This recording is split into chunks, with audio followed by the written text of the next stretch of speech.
from the Irish Physios, and this is James, and today we're going to talk about a calf muscle tear treatment. So the calf muscle is two different muscles that are down in the lower limb. So it is a gastrocnemius muscle and a soleus muscle. So both of these muscles are involved in forward propulsion of gait, but we can bias them by doing bent knee or straight leg calf raises, which is how we would differentiate between the two.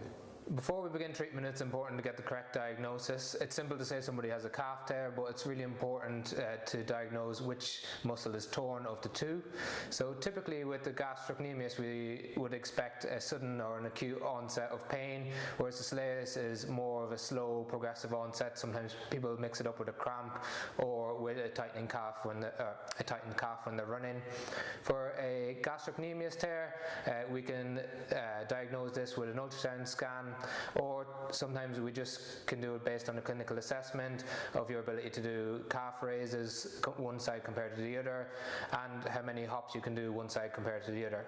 A soleus is a little bit harder to diagnose in clinic. We can think about a person's ability to do single leg hopping and knee bent calf raises, but for a lot of patients we have to refer them for an MRI, as an ultrasound isn't able to pick up a tear in the soleus as it's too deep within the complex. Once we have the correct diagnosis in terms of which muscle it is and what grade of tear, then we think about our treatment methods.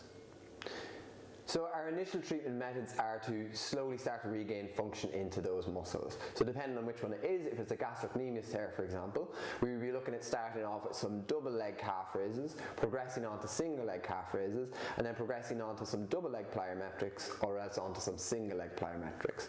So this is to try and restore some function back into that muscle. So when we're looking at the gastrocnemius reps to do, we will be aiming, depending on your age, anywhere between 25 to 35 repetitions. And this is where we would say we have a calf muscle capacity, it's our calf muscle capacity test, which is a really good predictor for progressing on during our rehab.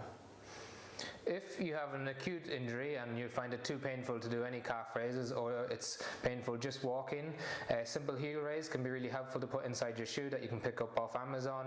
It just shortens the distance between the heel and the knee to offload the calf, and then we might think about doing isometric holds of calf raises, where you simply lift up and hold your heel off the ground for a period of time.